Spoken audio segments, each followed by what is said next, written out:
ఒక తీర్మానాన్ని ప్రవేశపెట్టి భారతదేశంలో స్థానిక స్వపరిపాలన సంస్థలని పూర్తి స్థాయిలో ఏర్పాటు చేయాల్సిన అవసరాన్ని గురించి చెప్పడమే కాకుండా దాని నమూనా ఎలా ఉండాలి అంటే మూడంచెల పంచాయతీరాజ్ వ్యవస్థను ఏర్పాటు చేసిన అంశం గురించి చెప్పడం జరిగింది.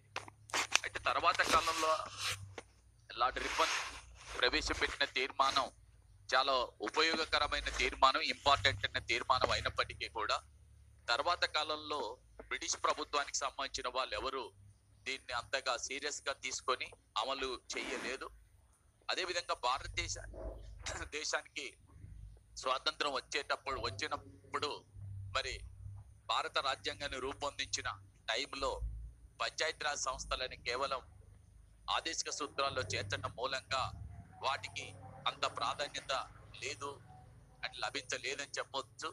ఎందుకంటే స్థానిక స్వపరిపాలన సంస్థల ఏర్పాటు విషయంలో రాష్ట్ర ప్రభుత్వాలు పూర్తి స్థాయిలో కాన్సన్ట్రేషన్ చేయలేకపోయినాయనేటటువంటి మాట వాస్తవం. సో ఇలాంటి పరిస్థితులలో మరి స్థానిక స్వపరిపాలన సంస్థలకు అంటే ఏర్పాటు చేయాలనేటటువంటి వాదన ముఖ్యంగా ఆనాడు ఎన్డీసీ నేషనల్ డెవలప్మెంట్ కౌన్సిల్ చేసిన తీర్మానాన్ని అనుసరించి బలవంతరాయ్ మెహతా కమిటీని ఏర్పాటు చేయటం, బలవంతరాయ్ మెహతా కమిటీ ఒక నివేదిక ఇవ్వటం, దాని ఆధారంగా చేసుకొని పంచాయతీరాజ్ సంస్థలకు శ్రీకారం చుట్టినాం. రాజస్థాన్ తర్వాత తెలంగాణ, షాద్నగర్ ఇవన్నీ చెప్పుకున్నాం. ఆ తర్వాత కాలంలో స్థానిక స్వపరిపాలన సంస్థలని మనం చాలా పటిష్టంగా తీర్చిదిద్దలేదు. దాంతో ఇవన్నీ కూడా ఒక పతన దశకు చేరుకున్నటువంటి టైంలో జనతా ప్రభుత్వం ముఖ్యంగా మొరార్జీ దేశాయ్ మరి ఈ అశోక్ మెహతా కమిటీని ఏర్పాటు చేయటం, అశోక్ మెహతా కమిటీ కొన్ని ఇంపార్టెంట్ అయిన సూచనలు చేయటం, వాటిని అశోక్ మెహతా కమిటీ సూచనల తర్వాత నిజంగా చెప్పాలంటే స్థానిక స్వపరిపాలన సంస్థల్లో పునరుజ్జీవనం అంటే తిరిగి రివైవల్ చేసేటటువంటి ప్రయత్నం చేశాం. అయితే ఇందులో కీలకమైన దశ ఏంటంటే రాజ్యాంగ దశ అంటున్నాం. రాజ్యాంగ దశ అనే పదాన్ని ఎందుకు వాడుతున్నామంటే స్థానిక స్వపరిపాలన సంస్థలకు కూడా రాజ్యాంగ ప్రతిపత్తిని కల్పించడంతో వాటికి రాజ్యాంగ దశ ప్రారంభమైందని చెప్పవచ్చును. దీంట్లో ముఖ్యంగా మరి 1986లో రాజీవ్ గాంధీ ప్రభుత్వం democracy and development the role of the Panchayati Raj institutions in India, ప్రజాస్వామ్యం మరియు అభివృద్ధి అదేవిధంగా పంచాయతీరాజ్ సంస్థల యొక్క పాత్ర అనే అంశం పైన ప్రత్యేకంగా ఓ కమిటీని ఎల్ఎం సింఘ్వి కమిటీని ఏర్పాటు చేశారు. ఈ ప్రత్యేక లక్ష్మీ మనుసింఘి అనేటటువంటి కమిటీని ఏర్పాటు చేస్తే ఈ కమిటీ ఒక బ్రహ్మాండమైన నివేదికని మరి రాజీవ్ గాంధీ ప్రభుత్వానికి సమర్పించింది. రాజీవ్ గాంధీ ప్రభుత్వం ఈ కమిటీ నివేదికను ఆధారం చేసుకొని ఎల్ఎం సింఘ్వి కమిటీ నివేదికను ఆధారం చేసుకొని రాజ్యాంగ సవరణ బిల్లుల్ని రూపొందించే బాధ్యతని పికే తుంగన్ కమిటీకి అప్పగించింది. నాటి గ్రామీణాభివృద్ధి శాఖ మంత్రి అయినటువంటి పికే తుంగన్ కమిటీకి అప్పగిస్తే ఆయన స్థానిక స్వపరిపాలన సంస్థలను ప్రధానంగా 2 రకాలుగా వర్గీకరించి, ఒకటేమో 64వ రాజ్యాంగ సవరణ బిల్లు, వీటి పంచాయతీరాజ్ సంస్థలకు రాజ్యాంగ ప్రతిపత్తిని కల్పించే బిల్లు, తర్వాత 65వ సవరణ బిల్లు, పట్టణ నగరపాలక సంస్థలకు రాజ్యాంగ ప్రతిపత్తిని కల్పించేటటువంటి బిల్లు, ఈ రెండింటిని రూపొందించడం జరిగింది. ఈ రెండింటిని రూపొందించి ముఖ్యంగా వీటిని లోక్సభలో ప్రవేశపెట్టారు. లోక్సభలో అంటే మనకు ఒక నూతనమైనటువంటి సంస్థలను తీసుకొచ్చి రాజ్యాంగ ప్రతిపత్తిని కల్పించాలి అన్నప్పుడు మరి ఖచ్చితంగా రాజ్యాంగాన్ని సవరించాల్సి ఉంటది. రాజ్యాంగాన్ని సవరించాలంటే ఇంతకుముందు నేను చెప్పాను, ఒక నూతన సంస్థని రాజ్యాంగంలో చేర్చాలంటే రాజ్యాంగాన్ని సవరించాలి. రాజ్యాంగాన్ని సవరించేటప్పుడు కూడా 2/3 వంతు మేజార్టీతోని సవరించాల్సి ఉంటది. 2/3 మేజార్టీతోనే సవరించాల్సి ఉంటది. కాబట్టి లోక్సభలో ఈ బిల్లును ప్రవేశపెడితే నాడు మరి రాజీవ్ గాంధీ ప్రభుత్వానికి కావలసినంత మెజార్టీ కంటే ఎక్కువ ఉంది కాబట్టి 2/3 వంతు మెజార్టీతోని ఈ బిల్లుని లోక్సభ బ్రహ్మాండమైన మెజార్టీతోని ఆమోదించింది. దీనికి గల కారణం ఏమిటంటే మనం చెప్పుకున్నాం, రాజీవ్ గాంధీకి మరి 8వ సాధారణ ఎన్నికల్లో తిరుగులేని మెజార్టీ 414 స్థానాలు వచ్చినాయి. లోక్సభలో 414 స్థానాలు ఉన్నాయి కాబట్టి ఇంకేం ఆలోచించాల్సిన అవసరం లేకుండా లోక్సభ ఆమోదించింది. కానీ రాజ్యసభకు పంపిస్తే రాజ్యసభలో ఇక్కడ 2/3 వంతు మెజార్టీ రాలేదు. ఇంకా చెప్పాలంటే 4 ఓట్లు తక్కువ వచ్చినాయి. 2/3 మెజార్టీకి 4 ఓట్లు తక్కువ రావడం జరిగింది. దాంతో ఈ బిల్లు రాజ్యసభలో ఓడిపోయినాయి. మరి ఒక రాజ్యాంగ సవరణ బిల్లుని ఒక సభ ఆమోదించి రెండో సభ తిరస్కరిస్తే ఏం చేస్తారని చెప్పాను నేను. రాజ్యాంగ సవరణ బిల్లులని ఒక సభ ఆమోదించి రెండో సభ తిరస్కరిస్తే ఏం చేస్తారని చెప్పాను. బిల్లు రద్దు అవుతుంది. సాధారణ బిల్లు అయితే వేరు, ఇది సాధారణ బిల్లు కాదు కదా. సాధారణ బిల్లు అయితే ఏం చేస్తాం అంటే సాధారణ బిల్లు అయితే 108 పిలుస్తాం, అంటే ఉభయ సభల సంయుక్త సమావేశాన్ని ఏర్పాటు చేస్తాం సాధారణ బిల్లు అయితే. బట్ ఇది సాధారణ బిల్లు కాదు, రాజ్యాంగ సవరణ బిల్లు. ఒక సభ ఆమోదించి రెండో సభ తిరస్కరిస్తే దాని దేవుడు కూడా ఏం చేయలేడు. బిల్లులు రద్దయిపోయినాయి. రద్దయిపోయిన తర్వాత ఇదంతా జరిగింది ఎప్పుడు? 1989లో. 1989లో ఇదంతా జరిగింది. అయితే 1989లో మన లోక్సభకి ఎన్నికలు జరిగితే ఈ ఎన్నికల్లో విపి సింగ్ ప్రభుత్వం అధికారంలోకి వచ్చింది.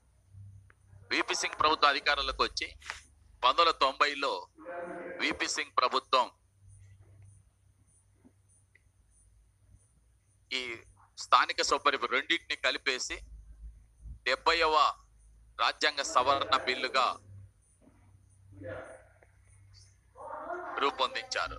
70వ రాజ్యాంగ సవరణ బిల్లుగా రూపొందించడం జరిగింది. కానీ 70వ రాజ్యాంగ సవరణ బిల్లు ఏదైతే ఉందో దాన్ని ప్రవేశపెట్టి ఆమోదించే లోగానే విపి సింగ్ ప్రభుత్వం పడిపోయింది. కాబట్టి ఆ బిల్లు పక్కకు పడిపోయింది. 1991లో జరిగినటువంటి మధ్యంతర ఎన్నికల్లో పివి నరసింహారావు ప్రభుత్వం అధికారంలోకి వచ్చింది. పివి నరసింహారావు ప్రభుత్వం అధికారంలోకి వచ్చిన తర్వాత ఈ ప్రభుత్వం పంచాయతీరాజ్ సంస్థలకు రాజ్యాంగ ప్రతిపత్తిని కల్పించాలన్న ఉద్దేశంతో ఈ 65వ సవరణ బిల్లు ఏదైతే ఉందో దీనిని 73వ సవరణ బిల్లుగాను, అలాగే మరి 65వ సవరణ బిల్లు ఏదైతే ఉందో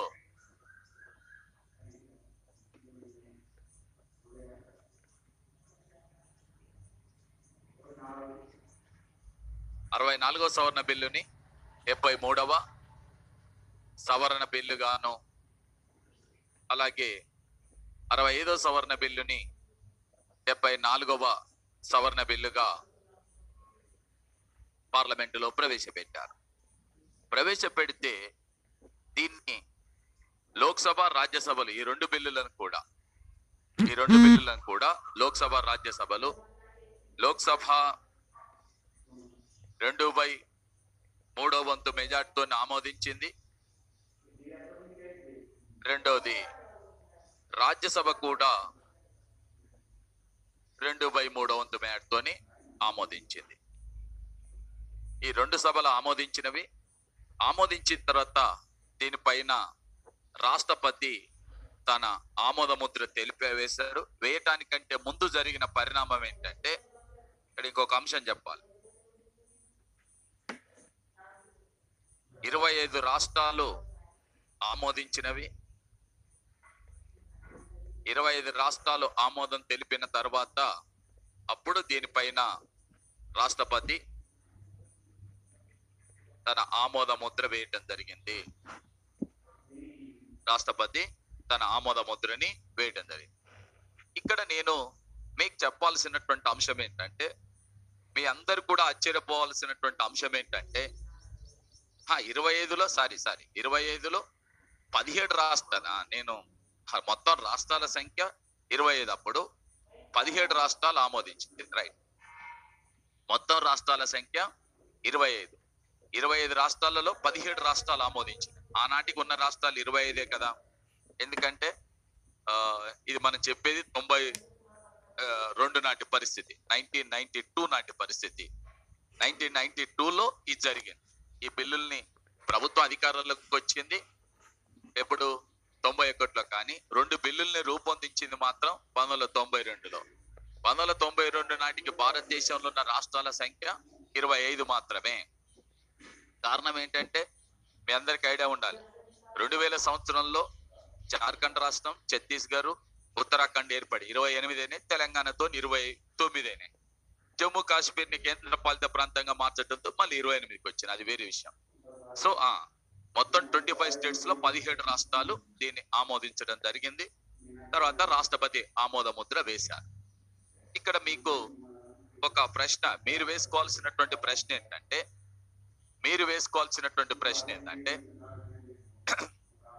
యాక్చువల్ గా అంటే రాజీవ్ గాంధీ కాలంలో 414 స్థానాలతోని తిరుగులేని మెజార్టీతోని రాజీవ్ గాంధీ అధికారంలో ఉన్నప్పుడు అసలు ఇక్కడ మీకు పివి నరసింహారావు ప్రభుత్వం అధికారంలోకి వచ్చినప్పుడు ఈయనకు వచ్చిన స్థానాలెన్ని? పివి నరసింహారావు ప్రభుత్వానికి వచ్చిన స్థానాలెన్ని? కేవలం 241. ఇంకా 31 స్థానాల కోసం అంటే కావాల్సిన మెజార్టీకి 272 కావాలి కాబట్టి, అబ్సల్యూట్ మెజార్టీ కావాలంటే 272 కావాల్సింది. కాబట్టి ఇక్కడ తప్పనిసరిగా అంటే ప్రభుత్వాన్ని ఏర్పాటు చేయాలంటేనే 31 మంది తక్కువ ఉన్నారు. ఇది సాధారణ మెజార్టీకి. ఎక్కడ? పివి నరసింహారావు ప్రభుత్వ కాలంలో. మరి రాజీవ్ గాంధీ ప్రభుత్వ కాలంలో 414 స్థానాలు. తన తాత తల్లి కాలంలో కూడా రానంత మెజార్టీతో రాజీవ్ గాంధీ అధికారంలోకి వచ్చాడు. ఇక్కడ మీరు ఆలోచించాల్సింది ఏంటంటే అంత మెజార్టీతోని రాజీవ్ గాంధీ అధికారంలోకి వచ్చినప్పుడు ఆ రోజు 2/3 మెజార్టీ ఎందుకు రాలేదు? ఇక్కడ సాధారణ మెజార్టీ లేనప్పుడు, పివి నరసింహారావు ప్రభుత్వాన్ని ఏర్పాటు చేయడానికి కావలసిన సాధారణ మెజార్టీ లేనప్పుడు ఇక్కడేమో బ్రహ్మాండంగా ఆమోదించారు. 17 రాష్ట్రాలు ఆమోదించినవి. ఎలా సాధ్యమయ్యింది? ఇది మీరు వేసుకోవాల్సినటువంటి ప్రశ్న. How is it possible? ఏ విధంగా? అంటే ఇక్కడ ఒక చిన్న ఇంపార్టెంట్ అయిన కాన్సెప్ట్ ఉంది. నేను అందుకోసం ఆ ప్రశ్న వేశాను. రాజీవ్ గాంధీ ప్రభుత్వంలో దాన్ని ఆమోదించకపోవటానికి, ఇక్కడ ఆమోదించటానికి ఏంటి పరిస్థితి? ఓకేనా? ఎందుకు? ఏం జరిగింది? ఎట్లా సాధ్యమైంది ఇది అని అంటే యాక్చువల్ గా ఈ టైంలో నీకు రాజ్యాంగ సవరణ బిల్లును ఆమోదించాలంటే ఒక సభ ఆమోదిస్తే సరిపోతుందా? 2 సభలు ఖచ్చితంగా ఆమోదించాలా? ఒక సభ ఆమోదిస్తే సరిపోతుందా? 2 సభలు ఆమోదించాలి. నువ్వు రాజ్యసభలో ఎంత మెజార్టీ ఉంది, లోక్సభలో ఎంత మెజార్టీ ఉంది కాదు. ఇక్కడ ఈయనకు అసలు మెజార్టీ లేదు. అసలు మెజార్టీ లేనప్పుడు, సాధారణ మెజార్టీ లేనప్పుడు మరి 2/3 మెజార్టీతో ఎలా ఆమోదించారు? దీనికి కారణం అడగాలంటే రాజ్యసభలో మెజార్టీ ఎంత ఉంటే, రాజ్యసభలో ఉంటే ఏంటి? రాజ్యసభలో మెజార్టీ ఉంటే ఆయన చేసేది ఏందో అంటున్నా. ఒక సభలో మెజార్టీ ఉంటే సరిపోతుందా?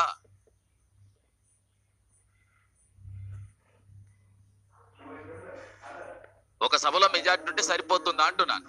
మరి అయిపోయా. అసలు సభలో లేదని చెప్తున్నా కదా. అసలు సభలోనే లేదు. లేనప్పుడు బిల్లు ఆమోదించబడ్డది. తిరుగులేని మెజార్టీ ఉన్నప్పుడు బిల్లు ఆమోదించబడలేదు. ఇక్కడ సమస్య అది. అంటే వాస్తవానికి స్థానిక స్వపరిపాలన సంస్థలు ఏ జాబితాలో ఉన్నవి? నువ్వు అనుకోకుంటానులే ఆయన ఎవడు సభ్యులు హాజరు కాలేదని వీరబాబు అంటే నీ తలకాయ లేని ఆలోచనలు నిన్నే ఉంటాయి. ఈ సందుల్లో గొంతుల్లో ఆలోచించేటటువంటి అన్ని గట్టినే ఉంటాయి. సభ్యులు ఎంత పిచ్చోడు నువ్వు అంటే ఎంత పిచ్చిగా ఆలోచిస్తారంటే సభ్యులు హాజరు కాకపోతే 2/3 మెజార్టీ రాదు. తలకాయ లేనటువంటి వాడికి వచ్చే ఆలోచన అన్నమాట అది. వీరబాబు అంటోడు ఎవడో పెట్టిండు కదా, తలకాయ లేనోనికి వచ్చేటటువంటి ఆలోచన. 2/3 మెజార్టీ రాకపోతే, హాజరు కాకపోతే బిల్లే ఆమోదించబడదు. ఇంక ఇక్కడ ఒక ఆయన చెప్పిండు ఉమ్మడి జాబితాలో మీకు అంటే ఎంత కిరణ ఏదో పేరు చెప్పిండు, ఏదో పేరు పెట్టిండు. ఎంత బుద్ధి తక్కువ వాళ్ళు మీరు అనేది దీన్ని బట్టి అర్థమైంది. స్థానిక స్వపరిపాలన సంస్థలు రాష్ట్ర జాబితాలో ఇన్ని రోజుల నుంచి మొత్తుకుంటుంటే ఉమ్మడి జాబితా పెట్టి నీ తలకాయ లేని వాళ్ళంతా చదువుతున్నారా? మీరు ఏం చదువుతున్నారు? ఒకడేమో సభ్యులు హాజరు కాకపోతే బిల్లు నెక్కదు. ఏం చేశాడంటే స్థానిక స్వపరిపాలన సంస్థలు ఏ జాబితాలో ఉన్నాయని చెప్పినాను. స్థానిక స్వపరిపాలన సంస్థలు ఏ జాబితాలో? రాష్ట్ర జాబితాలో ఉన్నాయి. మరి రాష్ట్ర జాబితాలో ఉన్నప్పుడు, వాస్తవంగా రాష్ట్ర జాబితాలో ఉన్నప్పుడు స్థానిక సంస్థలకు అధికారాలు బదిలీ చేయాల్సింది, డబ్బులు ఇవ్వాల్సింది స్థానిక స్వపరిపాలన సంస్థల్ని, అంటే దాని డెవలప్మెంట్ కోసం పాటుపడాల్సింది ఎవరు? రాష్ట్ర జాబితాలో రాష్ట్ర ప్రభుత్వాలు. కానీ ఇక్కడ చూడండి, 64, 65 రాజ్యాంగ సవరణ బిల్లుల్ని తీసుకొచ్చింది కేంద్రం. కేంద్ర ప్రభుత్వం తీసుకొచ్చింది ఏది బిల్లుల్ని. రెండో స్థాయిలో రాష్ట్రాలు ఉన్నాయి, కింది స్థాయిలో స్థానిక స్వపరిపాలన సంస్థలు ఉన్నాయి. వాస్తవంగా ఈ స్థానిక సంస్థలు అనేవి ఈ జాబితాలోనే, రాష్ట్రాలు అయితే దీనికి సంబంధించిన అంశాలు. వీళ్ళకి అధికారాలు బదిలీ చేయాలి. కానీ విషయం ఏంటంటే 64 రాజ్యాంగ సవరణ బిల్లుల్ని స్థానిక సంస్థలే వీళ్ళ జాబితాల్లోనే ఇక్కడ ఉన్నవి, రాష్ట్ర జాబితాలో ఉన్నవి. వీటిలో అధికారాలు కల్పించే బిల్లులు కేంద్రం తీసుకొచ్చింది. వీటిలో స్థానిక సంస్థలు అనేవి రాష్ట్ర జాబితాలో ఉన్నాయి. వీళ్ళు చేయాల్సిన పని ఎవరు చేస్తున్నారు? కేంద్రం చేసి. అంటే ఎవరిని పక్కకు పెట్టింది? అధికారాలు బదిలీ చేసేటటువంటి అంశాన్ని వీళ్ళు చేశారు. ఎవరిని పక్కకు పెట్టింది? ఎవరి దగ్గర ఉన్న అధికారాలని? రాష్ట్రాల దగ్గర ఉన్న అధికారాలని కేంద్రం తీసుకొని స్థానిక సంస్థలకు బదిలీ చేయటం మొదలుపెట్టి. అప్పుడు ఎవరికి కోపం అండి? ఎవరికి కోపం ఉంటది? రాష్ట్రాల దగ్గర ఉన్న అధికారాలు కేంద్రం తీసుకొని అవి స్థానిక సంస్థలకు బదిలీ చేయటువంటి ఎవడి కోపం ఉంటది? రాష్ట్రాలకు. ఒకటి. ఇక రెండో విషయం అండి,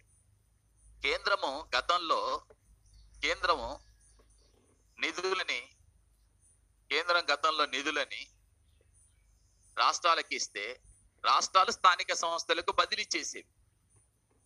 కేంద్రం గతంలో నిధులు రాష్ట్రాలకు ఇస్తే రాష్ట్రాలు స్థానిక సంస్థలకు బదిలీ చేసేవి. రాజీవ్ గాంధీ ప్రభుత్వం ఏం చేసిందంటే ఈ బిల్లులో దీన్ని తీసేసి కేంద్రమే డైరెక్ట్ గా నిధులు ప్లస్ కేంద్ర డైరెక్ట్ గా అధికారాలు, ఈ రెండు కూడా కేంద్రమే స్థానిక సంస్థలకు ఇచ్చేసింది. ఈ బిల్లులు అవి ఉన్నాయి.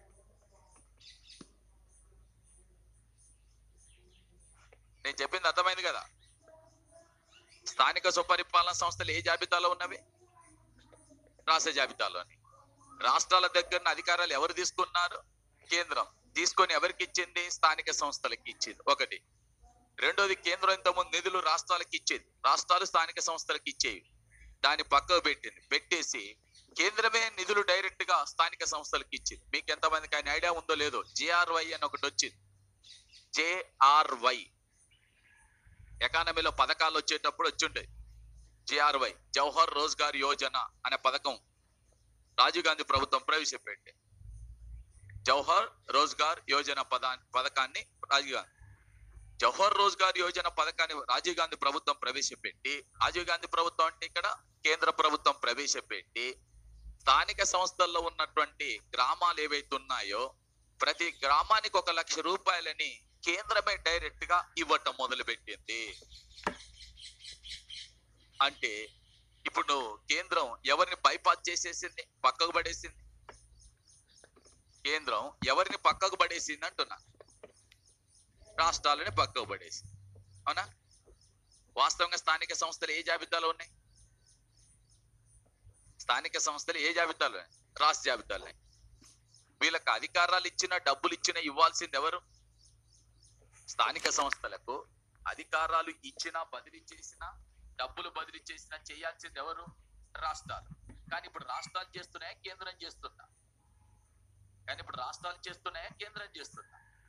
కేంద్రం. అప్పుడు ఎవరి ప్రాధాన్యతను పక్కకు పెట్టినట్టు? ఎవరి ప్రాధాన్యత ప్రాధాన్యతను తీసేసినట్టు, రాష్ట్రాల ప్రాధాన్యతను తీసేసినట్టు. మరి పార్లమెంటులో ఏ సభ రాష్ట్రాలకు ప్రాతినిధ్యం వహిస్తుంది? పార్లమెంటులో ఏ సభ రాష్ట్రాలకు ప్రాతినిధ్యం వహిస్తుంది? రాజ్యసభ. కాబట్టి రాజ్యసభలో బిల్లు ఏమైంది?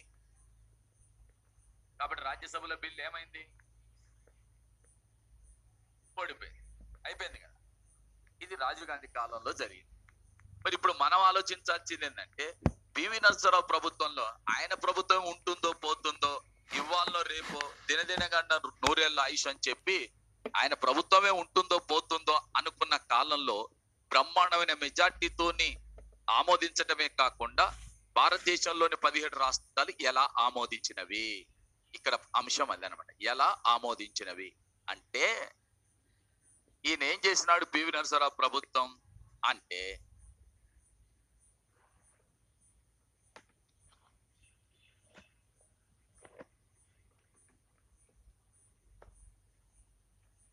స్థానిక సంస్థలకు సంబంధించిన అధికారాలను రాష్ట్రాల దగ్గర ఉన్నాయి కదా. ఓకే, వీళ్ళ దగ్గరనే ఉన్నాయి కదా. మీకు రాజ్యాంగంలో ఒక షెడ్యూల్ని చేరుస్తాం. రాజ్యాంగంలో 11వ షెడ్యూల్, 12వ షెడ్యూల్ చేరుస్తాం. దీంట్లో అధికారాలు పొందుపరుస్తాం. మీకు ఐడియా ఉండాలి. 11వ షెడ్యూల్ 29 అంశాలు, 12వ షెడ్యూల్లో 18 అంశాలు ఉన్నాయి. ఇందులో అధికారాలు చేరుస్తాం. ఈ అధికారాలని రాష్ట్రాలు మీరే స్థానిక సంస్థలకు ఇచ్చుకోండి, మీరే బదిలీ చేసుకోండి. మేము రాజ్యాంగ సవరణ చేసే పని ఏంటంటే, రాష్ట్రాలు ఏ అంశాలపై స్థానిక సంస్థలకు అధికారాలను బదిలీ చేస్తే బాగుంటుందో మీకు ఒక మార్గదర్శకాన్ని రాజ్యాంగంలోని 11, 12 షెడ్యూల్లో చేరుస్తాం. అందులోకి 29 అంశాలు, ఇందులో ఒక 18 అంశాలు చేరుస్తాం. ఆ చేర్చిన అంశాలని, ఆ అంశాలు వాటిపై అధికారాలని మీరంటే ఎవరు? రాష్ట్రాలే స్థానిక సంస్థలకు మీరే బదిలీ చేసుకోండి. మేం చేసే పని ఏంటంటే, ఏ అధికారాలు స్థానిక సంస్థలకు కల్పిస్తే బాగుంటుందో దానికి సంబంధించినటువంటి అంశాన్ని మేము 11, 12 షెడ్యూల్లో చేరుస్తాం. మీకు ఒక మార్గదర్శకాన్ని చూపిస్తాం.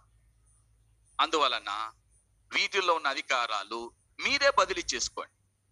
మీ దగ్గర ఉన్న అధికారాలు మీరే బదిలీ చేయండి. మేము బలవంతంగా బదిలీ చేయమని చెప్పాం. ఆ అధికారం మీకే ఇచ్చేస్తున్నాం. బదిలీ చేస్తారా, ఎన్ని అంశాలు బదిలీ చేస్తారు, ఏ అంశాలు బదిలీ చేస్తారో మీరే నిర్ణయించుకోండి. That is left to you. అంటే రాష్ట్రాలకు ఇచ్చేస్తున్నారు. రాజ్యాంగంలో ఒక మార్గదర్శకం చూపిస్తాం. ఇగో ఈ అంశాలని స్థానిక సంస్థలకు బదిలీ చేస్తే బాగుంటుంది, స్థానిక సంస్థలు సమర్థవంతంగా పనిచేస్తాయి, అవి అభివృద్ధిని సాధిస్తాయి అని మీకు ఒక రకంగా చెప్పాలంటే ఒక మార్గదర్శకాన్ని ఇస్తున్నాం. మీకు ఇస్తున్నా. ఎన్నో షెడ్యూల్ ద్వారా? 11, 12 షెడ్యూల్ ద్వారా అధికారాలని బదిలీ చేసే అధికారం మీకే ఇస్తున్నా, మీరే బదిలీ చేసుకోండి. రెండవది, కేంద్రము అభివృద్ధికి సంబంధించిన నిధులు ఏవైతున్నాయో మేము రాష్ట్రాలకే ఇస్తాం, మీరు స్థానిక సంస్థలకు ఇచ్చుకోండి. డబ్బులు అనేటటువంటివి మేము రాష్ట్రాలకి ఇస్తాం, రాష్ట్రాలు స్థానిక సంస్థలకు ఇచ్చుకోండి, అది మీ బాధ్యత, మీరే చేసుకోండి అని చెప్పింది. దీంతో 17 రాష్ట్రాలు, పార్లమెంట్లో ఉన్న 2 సభలు బ్రహ్మాండమైన మెజార్టీతో ఆమోదించారు. సార్ బిల్లు తీసుకురండి సార్, కొద్ది అర్జెంట్ పనిది, మాకు అవసరం ఉంది డబ్బులు అని చెప్పి రాష్ట్రాలన్నీ కూడా దాని మీద సైన్ చేశాయి. కాబట్టి 17 రాష్ట్రాలు ఆమోదించినవి, ప్లస్ పార్లమెంట్లోని ప్రతిపక్షాలు అంటే అధికార పక్షం అన్ని కూడా, లోక్సభ, రాజ్యసభ 2 కూడా పూర్తి మెజార్టీతోని ఆమోదించినవి. ఇదనమాట అసలు విషయం.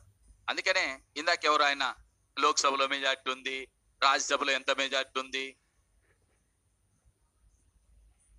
ఈయనకు అసలు మెజార్టీ లేదు, 31 తక్కువ ఉంది. 2/300 మెజార్టీ ఆంచి వస్తుంది. వచ్చిందంటే ఏం జరిగింది, అది మనం అదే అర్థం చేసుకోవాలి. ఇంకొకటి, ఇంత మెజార్టీ ఉన్నప్పుడు ఇక్కడ ఎందుకు ఆమోదించబడలేదు, ఇంత తక్కువ మెజార్టీ ఉన్నప్పుడు ఎందుకు ఆమోదించారు, దీని వెనకాల ఉన్న కారణాన్ని ఎత్తుకాలంటే, ఒకడేమో ఏం చెప్తున్నాడు, సార్ సభ్యులు హాజరు కాకపోయి ఉండొచ్చు. నీ తలకాయ హాజరు కాకపోతే 2/3 of the members present and voting.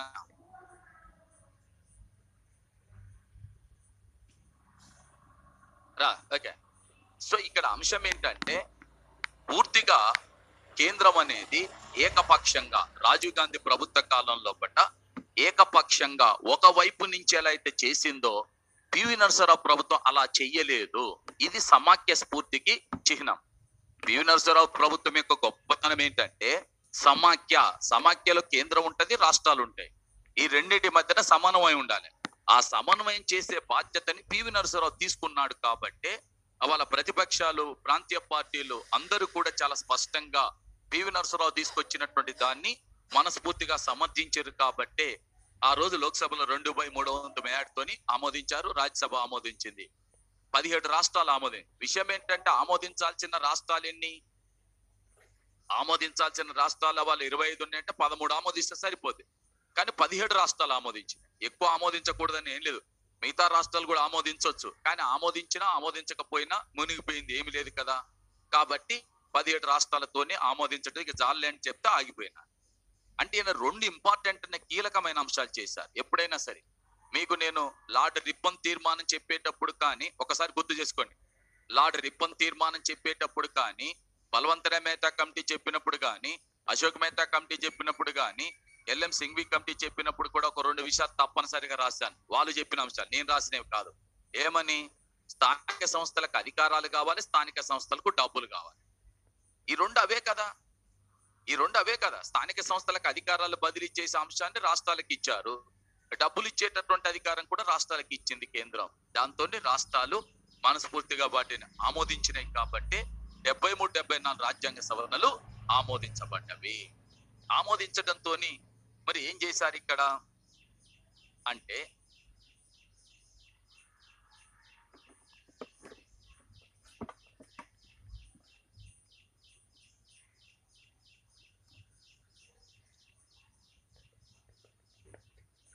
Panchayati Raj సంస్థలకు సంబంధించిన అంశాలని, ఈ పంచాయతీరాజ్ సంస్థలు ఏవైతే ఉన్నాయో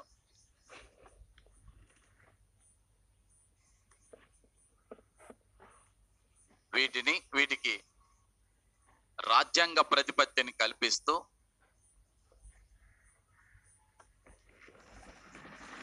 భారత రాజ్యాంగంలో 9వ భాగం ఏదైతే ఉందో, ఈ 9వ భాగంలో 243 నుంచి 243 వరకు పంచాయతీరాజ్ సంస్థలకు సంబంధించిన అంశాలన్నీ ఇందులో చేర్చారు.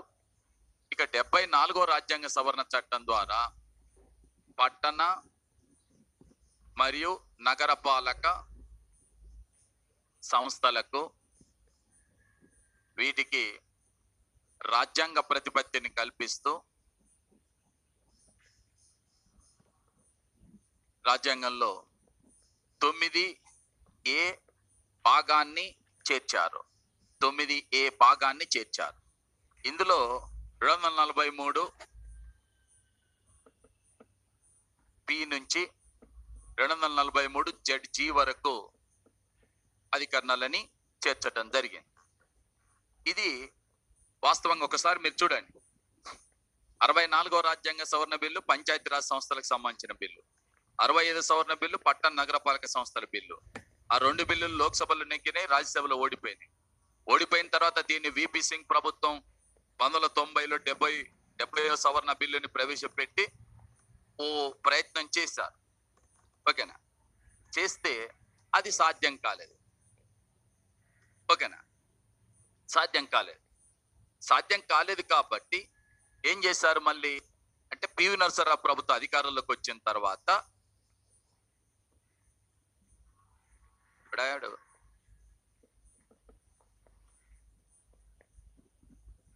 అడ్లు సంతోష్, మీ డాడీకి కావాలి. ఏంటిదే? ఎవడా నువ్వు? ఏం పెట్టినావు?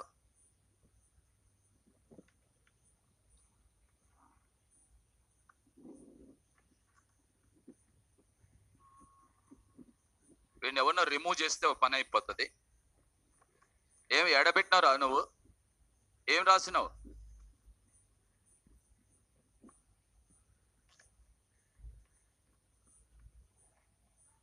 ఏ సంతోష్ అనేవాడు ఏం పెట్టినా చూసుకో ఒకసారి మెసేజ్. ఏం సారీ అవలాగానే ఉన్నావు. ఏమన్నా చదువుతున్నావా? గడ్డి తింటున్నావా? అన్నం తింటున్నావా?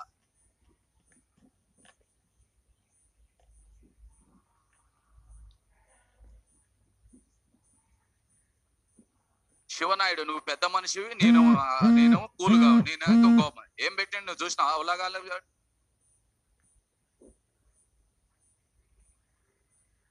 ఏడ మెసేజ్లు ఏం పెట్టాలని తెలియదా?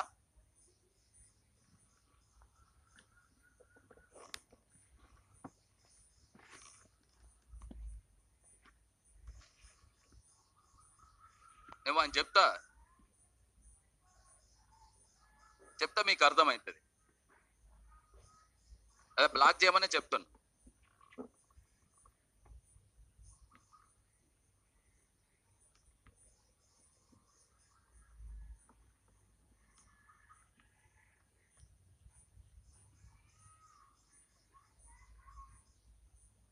సంతోష్ అంటాడు,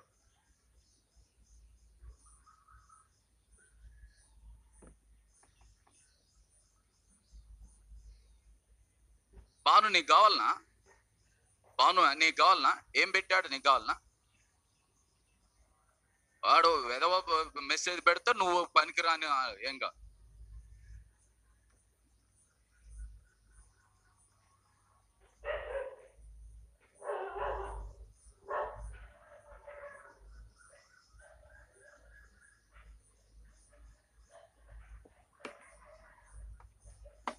సీను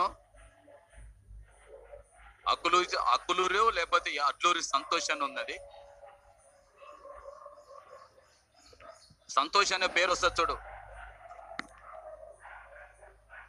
సంతోష్ అనే పేరు వస్తుంది చూడు, దానిపైన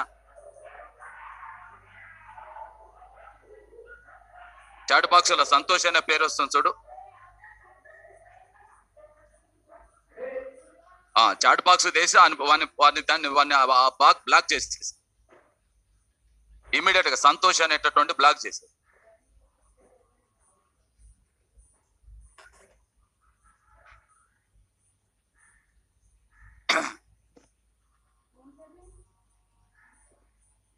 ఓకేనా?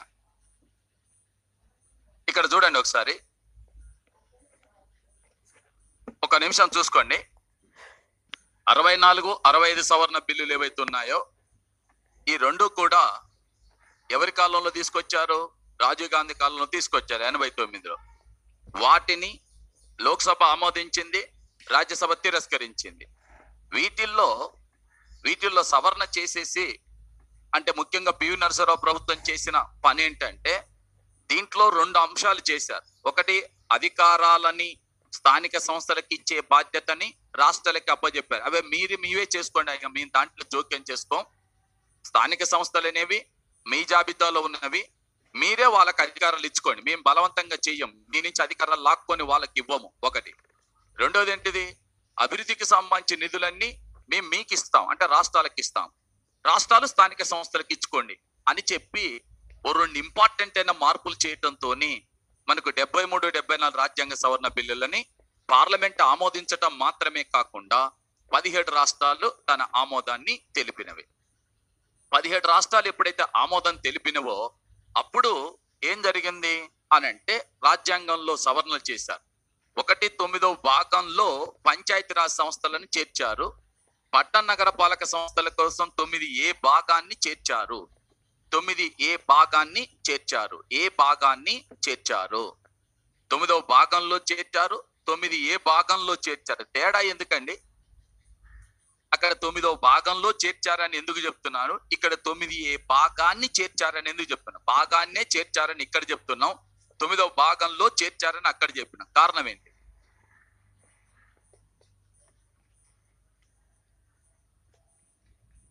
ఏంటిదో చెప్పండి. 9వ భాగం ఖాళీగా ఉంది. ఎందుకని? 9వ భాగం ఖాళీగా ఉంది ఎందుకని అంటున్నా. 9వ భాగం ఖాళీగా ఉందని, ఎందుకు ఖాళీగా ఉందంటే అందులో చేర్చారంటే ఎవరో పెట్టారు దానికి 9వ భాగం ఖాళీగా ఉంది సార్ అని చెప్పారు. కాబట్టి ఖాళీగా ఉంది. ఎందుకు ఉంది అంటున్నా. 9వ షెడ్యూల్ కాదయ్యా, ఎవరో 9వ షెడ్యూల్ న్యాయ సమీక్షను పెడుతున్నారు. అశోక్ అది దీనికి ఇది మనం మాట్లాడే 9వ భాగం.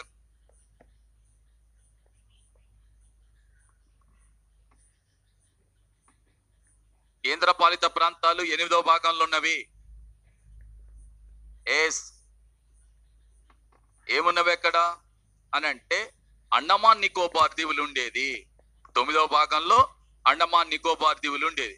అండమాన్ నికోబార్ దీవులు 9వ భాగం నుంచి ఎక్కడికి మార్చినాము? అండమాన్ నికోబార్ దీవులని ఎక్కడి నుంచి ఎక్కడికి మార్చాము? 9వ భాగంలో అండమాన్ నికోబార్ దీవులు ఉందని చెప్తున్నాం. దాన్ని ఎక్కడి నుంచి ఎక్కడికి మార్చినాము? 8వ భాగంలోకి మార్చాం. ఎందుకంటే 8వ భాగం దేనికి సంబంధించింది? 8వ భాగం దేనికి సంబంధించింది? కేంద్ర పాలిత ప్రాంతాలు. ఎప్పుడు చేసినాం ఈ పని? 9వ భాగంలో అండమాన్ నికోబార్ తీసుకుపోయి 8వ భాగంలో చేర్చాం. 8వ భాగం అనేది కేంద్ర పాలిత ప్రాంతాలకు పరిపాలనకు సంబంధించిన అంశం. ఇది ఎప్పుడు చేసినాం ఇదంతా అంటే 1956లో 7వ రాజ్యాంగ సవరణ ద్వారా చేశాం. సో అందువలన 9వ భాగం ఖాళీగా ఉంది కాబట్టి పంచాయతీరాజ్ సంస్థలను తీసుకొచ్చి 9వ భాగంలో చేర్చాము.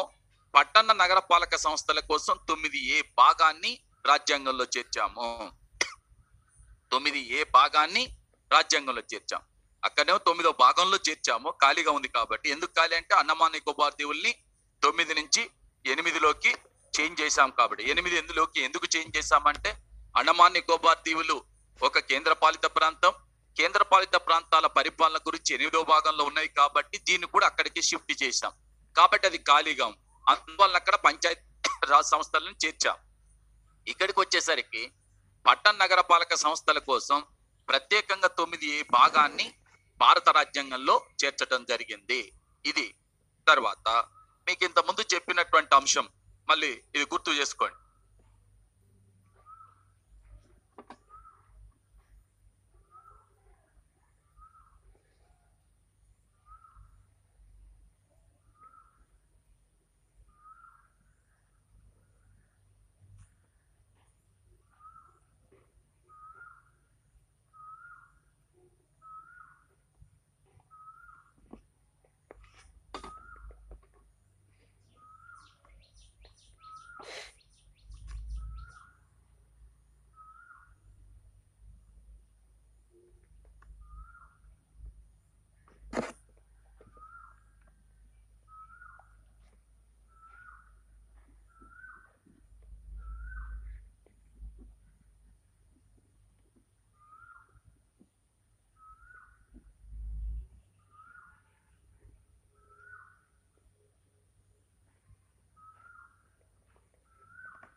చూడండి, ఇక్కడ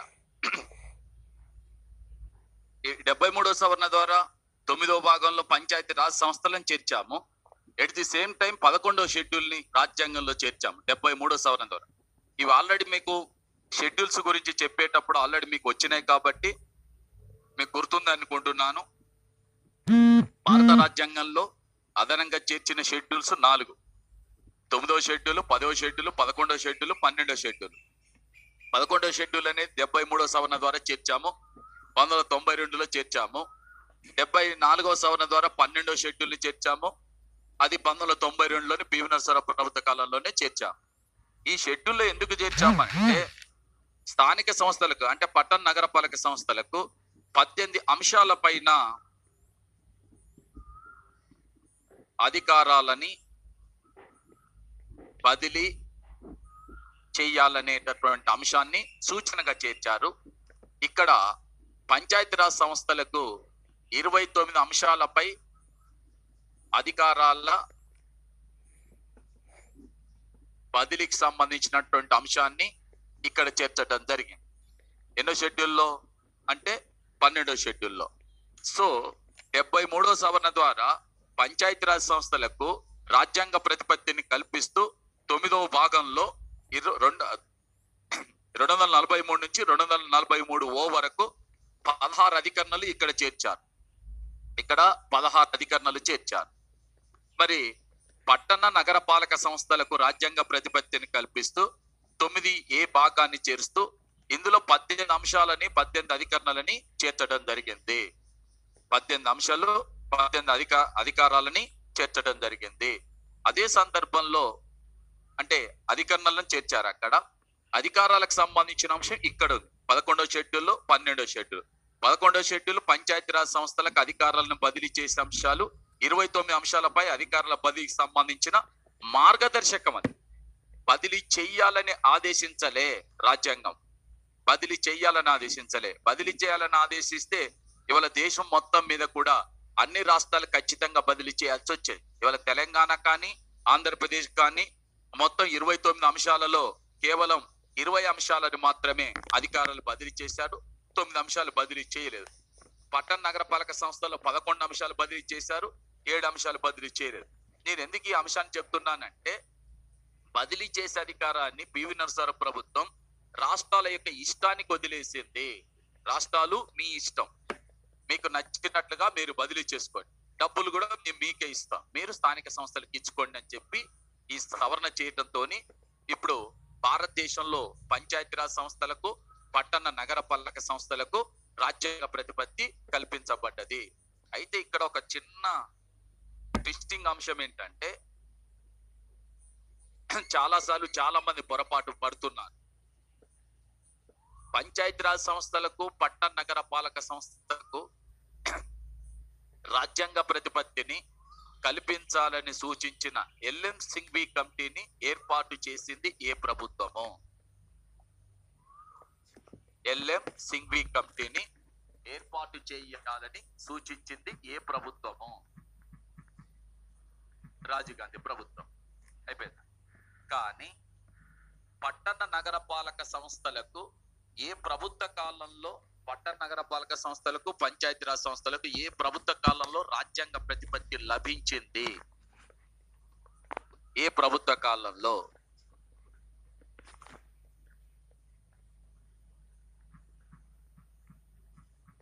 ఏ కమిటీ సూచనలను అనుసరించి స్థానిక స్వపరిపాలన సంస్థలకు రాజ్యాంగ ప్రతిపత్తిని కల్పించారు?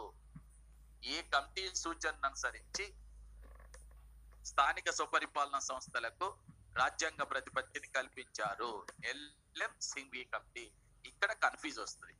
ఎందుకని?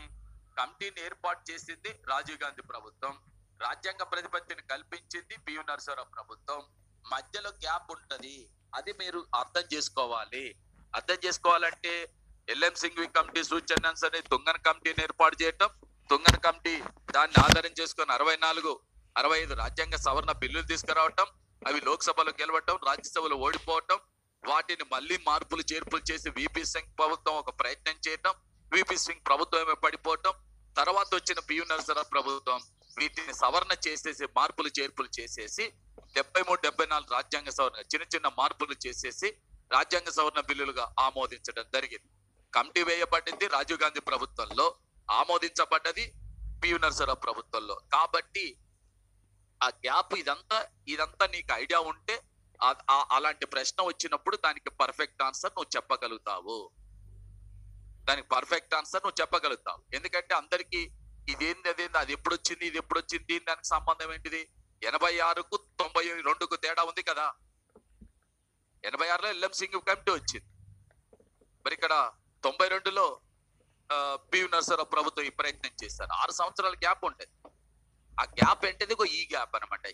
తుంగన్ కమిటీ రావటం, ఈ బిల్లులు రావటం, వాటిని లోక్సభ ఆమోదించడం, రాజ్యసభ తిరస్కరించడం, తర్వాత రాజీవ్ గాంధీ పోవటం, రాజీవ్ గాంధీ ప్రభుత్వం పడిపోవటం, విపి సింగ్ ప్రభుత్వం రావటం, వాళ్ళు ప్రయత్నం చేయటం, అది కాకపోవటం, తర్వాత పివి నరసింహారావు ప్రభుత్వం రావటం, వచ్చిన తర్వాత ఈ బిల్లుల్లో మార్పులు చేర్పులు చేయటం, పార్లమెంట్ లో ప్రవేశపెట్టడం, దాన్ని రాష్ట్రాలు పార్లమెంటు బ్రహ్మాండ మేయర్తో ఆమోదించటం, వీటిని ఆమోదించడం జరిగింది. కాబట్టి ఈ రాజ్యాంగ సవరణలకు సంబంధించిన అంశాలపైన కూడా మీకు ప్రశ్న అడిగేటప్పుడు కొంచెం ఈ కన్ఫ్యూజ్ క్రియేట్ చేస్తాడు. ఆ కన్ఫ్యూజ్ క్రియేట్ చేసినప్పుడు మీరు ఇంకొక సందర్భంలో అడిగాడు, ఏమని? Democracy and development, the role of the panchayat raj institutions అనే అంశంపై అధ్యయనం చేసిన కమిటీ ఏదని అడిగాడు. Democracy and development, the role of the panchayat raj institutions in India అనే అంశంపై అధ్యయనం చేసిన కమిటీ ఏది? ఏ committee? L M Singhvi committee. Democracy and development, the role of the panchayati raj institutions in India అనే అంశం పైన అధ్యయనం చేసినటువంటి కమిటీ ఏంటిదయ్యా అంటే ఎల్ఎం సింఘ్వి కమిటీ. ఓకేనా? ఇది మీకు పంచాయతీరాజ్ సంస్థలకు రాజ్యాంగ ప్రతిపత్తిని కల్పించటానికి సంబంధించినంత వరకు జరిగిన పరిణామ క్రమము.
వాళ్ళకి అప్పుడు పని ఉంది, అందుకనే ఆమోదించాలి. మిగతా రాష్ట్రాలు ఎందుకు ఆమోదించలేదంటే వాళ్ళకి చాలా పనులు ఉన్నాయి, అందుకని ఆమోదించాలి.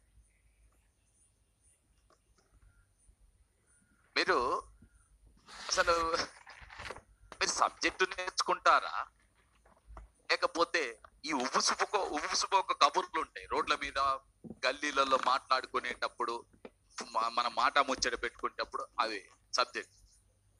ఆమోదించాల్సింది 13 రాష్ట్రాలు ఆమోదిస్తే సరిపోతుంది. 17 రాష్ట్రాలు ఆమోదించిన తర్వాత మిగతా ఆమోదించిన ఒకటే, ఆమోదించకపోయినా ఒకటే. రాజ్యాంగ సవరణ చేయాలంటే 13 రాష్ట్రాల్లో ఆమోదించాలి. ఆనాటికి 25 ఉన్నాయి కాబట్టి 13 ఆమోదించాలి. ఆల్రెడీ 17 ఆమోదించినాయి. ఆమోదించిన తర్వాత మిగతావి ఆమోదించిన ఒకటే, ఆమోదించకపోయినా ఒకటే. అలాంటప్పుడు అవి ఎందుకు ఆమోదించలేదు, ఆమోదించనని నీకు చెప్పాయా?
ఇది మనకు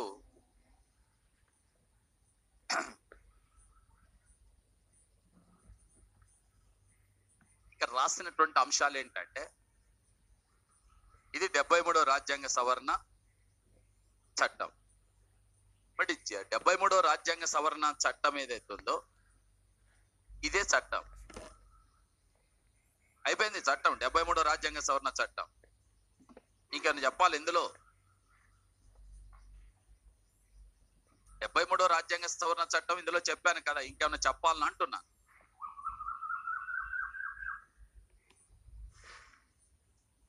ఇదే చట్టం అండి, ఇంకేం లేదు, ఇదే కదా, అయిపోయింది కదా అంటున్నా. 74 చెప్పుకుందాం మళ్ళీ.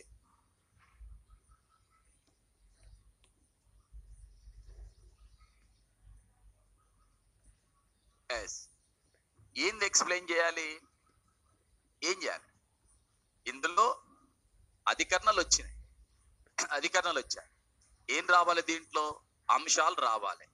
అంశాల ఎందుకు నేను అంశాలు రాయకుండా అధికరణలే రాసి ఇవే చట్టం అని చెప్పి ఆపి వ్యంగ్యంగా చెప్తున్నాను అంటే, ఈ కోచింగ్ అయిపోయిన తర్వాత చాలా మంది ఫోన్ చేసి మెసేజ్ పెట్టి కలిసినప్పుడు ఇక్కడే రూములు తీసుకొని హాస్టల్లో ఉన్న వాళ్ళు వచ్చి కలుస్తుంటారు, నాన్న కలిసి అడుగుతుంటారు, సరే ఆర్టికల్స్ గుర్తుండటం లేదు, ఎట్లా గుర్తు పెట్టుకోవాలి అని.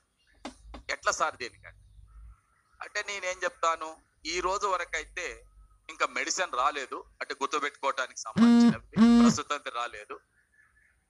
కరోనా వైరస్ కనుగొన్నట్టే దీన్ని కూడా ఏమైనా కనుగొంటే అప్పుడు నేను మందు చెప్తాను అంటే కాసేపు నవ్వుతాడు, కాదు సార్ ఎట్లా గుర్తు పెట్టుకోవాలి సార్ అని. అప్పుడు నేను చెప్పే అంశం ఏంటంటే 73వ రాజ్యాంగ సవరణ 74వ రాజ్యాంగ సవరణ అనేవి రెండు ఒకటే. మీరు అధ్యయనం చేసేటప్పుడు ఇది చాలా సింపుల్. ఎందుకు సార్ ఇంత సింపుల్ అని చెప్తున్నారని మీరు అడగవచ్చు. ఎంత సింపుల్ అని అంటే, నీకు ఈ సవరణ చట్టం వస్తే మిగతాది రావటం అనేది 74వ సవరణ చట్టం ఆడుతూ పాటు చూడకుండా మీరే రాయొచ్చు. ఎందుకని? ఇక్కడ 16 ఉన్నాయి, అక్కడ 18 అధికరణలు ఉంటాయి. రెండింటికి మధ్యన ఒకటే తేడా ఉంటది, రెండింటి మధ్యన ఒకటే తేడా ఉంటది. మిగతాదంతా కామన్ ఉంటది, ఒకటే తేడా ఉంటది. ఏంటంటే రెండు అదనంగా ఉంటాయి, అదనంగా ఉండే అంశాలు నేను చెప్తాను, తేడా ఒకటే ఉంటది, మిగతాదంతా కామన్. ఇక్కడ ఈ అధికరణలను చూసి వామ్మో గుండెలు బాదుకుంటుంటది. ఇది ఒక 16, అవి ఒక 18, 34 అధికరణలు. ఇవన్నిటిని మనం ఎట్లా అంటే ఇక్కడ మర్చిపోయేటటువంటి అంశం ఏంటంటే, మన వాళ్ళు బాధాకరమైన అంశం ఏంటంటే, మీరు ఒక్కసారి నంబర్ చూసుకోండి. ఇక్కడ నేను 16 అధికరణలు నంబర్ రాశాను, 16 అధికరణలు నంబర్ రాశాను. నంబర్ ఏమైనా చేంజ్ అయిందో చెప్పండి. లాస్ట్ వరకు రాసినంత వరకు నంబర్ ఏమైనా చేంజ్ అయిందా? నంబర్ చేంజ్ కాలే. తర్వాత నువ్వు రాసినవేంటివి? ఏబిసిడీలు ఒకటే నంబరు, పక్కన రాసింది ఏబిసిడీలు. అంటే ఇప్పుడు గుర్తు పెట్టుకోవటం అంటే ఏబిసి, మనకి ఏబిసిలు రావా? చాలా మంది డౌట్ ఉన్నట్టుంది, ఏబిసిలు రావా అంటే ఎట్లా, ఏబిసిలు వస్తాయా రావా అని మళ్ళీ ఆలోచన వచ్చిందా? డౌట్ వచ్చింది ఏమన్నా కదా? మరి నంబర్ ఒకటే కదా, పక్కన ఉన్నాయి ఏబిసిడి. కాబట్టి ఇక్కడ కన్ఫ్యూజ్ ఉందా ఏమన్నా? నేను అడిగేది ఏంటంటే, నంబరు వీటి విషయంలో కన్ఫ్యూజ్ ఉందా? ఫస్ట్ అడిగే ప్రశ్న అది, ఓకేనా? ఇంకోటి, ఏ భాగం గురించి చదువుతున్నాం మనం? ఈ అధికరణ గుర్తు పెట్టుకోవటం కూడా ఈజీ. ఏ భాగం? 9వ భాగం, అవును కదా? 2, 4, 3 కలిస్తే ఎంత అవుతుందండి? 2, 4, 3 కలిపితే ఎంత అవుతుంది అన్న? 2, 4, 3 9, 9వ భాగం అధికరణ, పక్కనటువంటి మొత్తం కూడా ఏబిసిడీలు. కాబట్టి ఫస్ట్ మీరు అధికరణల నంబర్ దగ్గర కన్ఫ్యూజ్ లేదు, నో కన్ఫ్యూజన్, ఇక్కడ ఏం లేదు, ఉండదు కూడా. మీరు ఫస్టే చూసి ఇదేంటో అని అనుకోకుంటుంటే ఇప్పుడు నేను చెప్పిన దాంతో ఆ క్లారిటీ వచ్చి ఉండాలి. తర్వాత అంశాలంటున్నా, ఇక్కడ నిర్వచనాలు,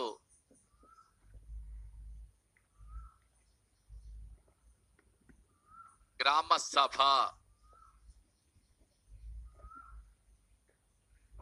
వ్యవస్థాపనం, నిర్మాణం,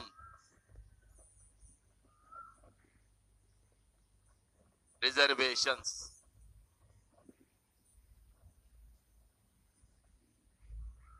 పదవీ కాలం,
ఇవి మనకు 73వ రాజ్యాంగ సవరణ చట్టం ద్వారా చేర్చబడినటువంటి అంశాలు. ఒక్కసారి మీరు చూసుకోండి. నేను ఇంతకుముందు చెప్పాను, మళ్ళీ చెప్తున్నాను.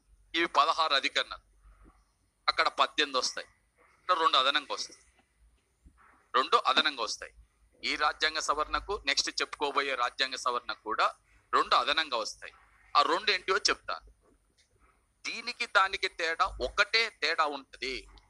ఇక్కడ గ్రామ సభ ఉంటది, అక్కడ వార్డుల విభజన ఉంటది. మిగతాదంతా కామనే, నిర్వచనాలు కామన్ గానే వస్తుంది. వ్యవస్థాపనం, నిర్మాణం, రిజర్వేషన్స్, పదవీ కాలం, అర్హతలు అన్నది, అధికారాలు, ఆదాయాలు, రాష్ట్ర ఫైనాన్స్, ఆడిటింగ్, రాష్ట్ర ఎన్నికల కమిషన్, కేంద్ర పాలిత ప్రాంతాలకు వర్తింపు, మినహాయింపులు, పాత శాసనాలు, ట్రిబ్యునల్స్ అన్ని సేమ్ వస్తాయి. ఇక బరాబర్ సేమ్ టు సేమ్ వస్తాయి. ఒకటే తేడా, ఇక్కడ గ్రామ సభ వస్తుంది, అక్కడ వార్డుల విభజన వస్తుంది. 2 అదనంగా వస్తాయి. ఎందుకంటే 16 అధికారం, అక్కడ 18 వస్తుంది. అక్కడ కూడా గమ్మత్ ఏందో తెలుసా, దీనికి కంటిన్యూషన్ ఉంటది.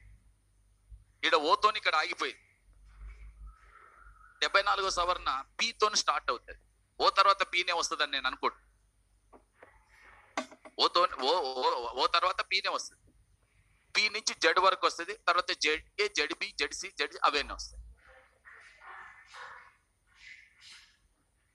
అర్థమైనా? కాబట్టి ఇక్కడ మీరు ఎట్టి పరిస్థితులలో కూడా దీన్ని కన్ఫ్యూజ్ కావద్దు. కన్ఫ్యూజ్ కాకుండా ఉండాలంటే మీరు చేయాల్సిన పని ఒక్కటే. ఏంటిది అంటే, ఈ రాజ్యాంగ సవరణ చట్టాన్ని ఒకవైపు అంశాలు రాయకుండా ఒక సైడు 73వ రాజ్యాంగ సవరణ చట్టం ఆ పేజీలో, నెక్స్ట్ ఇంకొక సైడు, ఒక సైడే 74వ రాజ్యాంగ సవరణ చట్టం వేసి ఫస్ట్ నెంబర్లు వేసుకుంటూ పోయి 243 నుంచి 243 ఒకటి, ఫస్ట్ 243 వస్తే దాంట్లో ఏం పెట్టొద్దు. తర్వాత ఏ నుంచి ఓ వరకు రాయండి. 74వ రాజ్యాంగ సవరణ చట్టం పి నుంచి జెడ్, జి వరకు రాయండి. ఏమేద్దు, ఒట్టిగానే 243 అధికరణం ఒకటే. దాని పక్కన రాసినటువంటి ఏబీసీలు మనకు తెలిసినవే. రాసిన తర్వాత ఫస్ట్ 73వ రాజ్యాంగ సవరణ చట్టాన్ని చూసి రాయండి. అంశాలు చూసి రాసిన తర్వాత 74వ రాజ్యాంగ సవరణ చట్టాన్ని చూడకుండా రాయండి. కంపారిజన్ చేస్తూ రాసుకోండి. లేదు 74వ రాజ్యాంగ సవరణ చట్టాన్ని చూసి రాయండి, 73వ సవరణ చట్టాన్ని చూడకుండా రాయండి. ఇలా మీరు ఎక్కువ అవసరం లేదు. ఒక 6-7 సార్లు మీరు ప్రాక్టీస్ చేస్తే, 6-7 సార్లు ప్రాక్టీస్ చేస్తే ఈ రెండింటి మీద అవగాహన వస్తుంది. గ్రూప్ 2లోనేమో 2-3 క్వశ్చన్స్ వస్తాయి. రేపు మీరు గ్రూప్ 4 రాసిన, పంచాయతీరాజ్ సెక్రటరీ రాసిన, ఇంకే ఎగ్జామ్ రాసినా కూడా 7, 8, 10, 11, 12 ప్రశ్నలు వచ్చాయి సార్. మీరు చెప్తే నమ్మరు. 2014లో స్టేట్ డివైడ్ అయ్యే ముందు ఈ మొత్తం పంచాయతీరాజ్ సంస్థల పైన అవుట్ ఆఫ్ 100లో 47 ప్రశ్నలు వచ్చినవి. 47 ప్రశ్నలు వచ్చినాయి. 47 క్వశ్చన్స్. అంటే దీని ప్రాధాన్యత ఎంత ఉంటుందనేది మీరు అర్థం చేసుకోవచ్చును. 47 ప్రశ్నలు వచ్చింది. అందుకోసమే వీటిని నువ్వు ఎంత ప్రాక్టీస్ చేస్తే గ్రూప్ 1, గ్రూప్ 2కు కొంత అంటే మనకు ఉపయోగపడుతుంది. ఒక క్వశ్చన్ వచ్చినట్టే 2-3 క్వశ్చన్స్ వస్తాయి. కానీ మిగతా ఎగ్జామ్స్ లో 10, 15, 17, 18 ఇలా ప్రశ్నలు వచ్చిన సందర్భం 47 ప్రశ్నలు వచ్చినాయి ఒకసారి. అందుకోసమే వీటిని నువ్వు ప్రాక్టీసే చెయ్యాలి. నేను ఎంతసేపు ఏకపాత్ర అభినయం చేసినా, నేను ఎంతసేపు వివరణ ఇచ్చినా కూడా దానివల్ల నీకు వచ్చేటటువంటి లాభం ఉండదు. మీరు ప్రాక్టీస్ చేయటం మూలంగా మాత్రమే దానివల్ల మీకు ప్రయోజనం ఉంటది. ఇక నేను ఇక్కడ ఏమీ ఎక్కువ తక్కువ చెప్పాల్సిన అవసరం కూడా లేదు. దీన్ని మీరు ఎంత బాగా ప్రాక్టీస్ చేస్తే అంత దీనివల్ల నీకు ఉపయోగం ఉంటుంది. ఎంత బాగా ప్రాక్టీస్ చేస్తే అంత ప్రయోగం ఉంటుంది. 2, 3 ఎస్ఐ ఎగ్జామ్ లో కానీ లేకపోతే ఖచ్చితంగా చేయాల్సిందే. ఇది నేను ఎక్స్ప్లెయిన్ చేయడానికే రాశాను. ఎస్ఐ కానిస్టేబుల్ ఎగ్జామ్స్ లో 2, 3 ప్రశ్నలు వస్తున్నవి. మన దాంట్లో 3, 4 ప్రశ్నలు వస్తాయి. వాటిల్లో తక్కువ అంటే మిగతా గ్రూప్ 3 ఇవేవైతున్నాయి వాటిల్లో ఎక్కువ ప్రశ్నలు వస్తాయి. కాబట్టి అన్నిటికీ ఇంపార్టెంట్ ఇది. అందువల్ల మీరు ప్రాక్టీస్ చేయటం తప్ప వేరే మార్గం లేదు. అది నేను చెప్పదలుచుకున్నటువంటి అంశం. మీరు ఏం లేదు, ఒక సైడ్ 73 సవరణ చట్టం 243 చూడకుండానే ABCD అని వేసుకుంటూ వెళ్ళిపో. ఇంకో సైడ్ 74 రాజ్యాంగ సవరణ చట్టం B నుంచి జడ్జి వరకు రాయి. ఒక అంశాన్ని ఒక చట్టాన్ని చూసి రాయి, ఇంకొక చట్టాన్ని చూడకుండా రాయి. ఒకసారి ఒక దాన్ని చూసి రాస్తే ఇంకొక దాన్ని చూడకుండా రాస్తే ఆ తర్వాత దాన్ని చూసి రాయి, దీన్ని చూడకుండా రాయి. ఇలా మార్చి ఒక 7-8 టైమ్స్ మీరు ప్రాక్టీస్ చేస్తే కంపల్సరిగా దీనిపైన ఎలాంటి క్వశ్చన్ వచ్చినా మీరు చేస్తారనే నమ్మకం అంటే ఒక విశ్వాసం మీకు వస్తుంది. అది రావాలి ఫస్ట్. నేను చేస్తాను, నేను చేయగలను, ఈజీగా ఉంది, నేను చేస్తాననేటటువంటి విశ్వాసం మీకు రావాలి. అప్పుడు మాత్రమే మీరు అంటే సబ్జెక్టు పైన కమాండ్ సంపాదించడానికి అవకాశం. రైటా? సో మిగతాది మనం మధ్యాహ్నం వివరించుకుందాం. రైటా?